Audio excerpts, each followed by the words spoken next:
আত্মারাম চৌধুরীর মাইয়া না? চৌধুরী মশাই মেয়ে ভবানী তো মনে হচ্ছে তর্কলঙ্কার মশাই। এত সকালবেলা ওই জঙ্গলের দিক থেকে বের হলো, খোলা চুল, হাতে আবার কাটারি মশাল।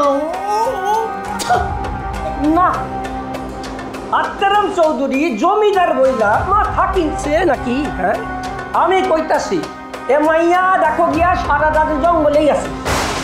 জঙ্গলে তো বাইরে না, কি কইরা?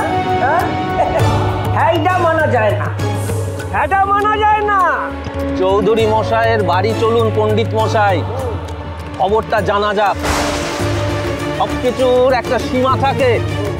মেয়ে মানুষ লাঠি খেলছে, এখনো বিয়ে দিল না বাপটা।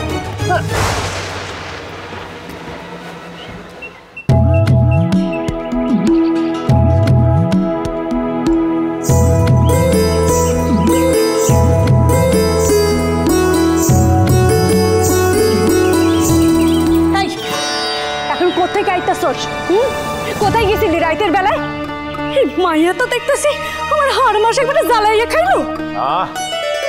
সকাল সকাল মেয়েকে বকছো কেন গিন্নি? হ্যাঁ, কি করেছো আমার বাবারি মা? কোত্থেকে আইলো সেইটাকে জিগান। এখানে এখন বড় বিপদ হইতে পারতো তো। এমনিতেই লতিকা দিন রাত আমাকে কথা শোনায়। কই গেছিলি ক?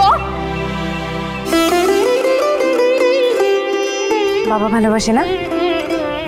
দেখো দেখি, বাবা ভালোবাসে তাই জন্য কুমড়ো ফুল আনতে গেছিল, তাই না মা?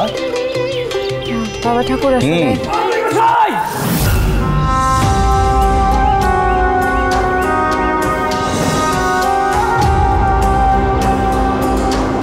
কি ব্যাপার তর্কালঙ্কার মশাই, সকাল সকাল আপনারা?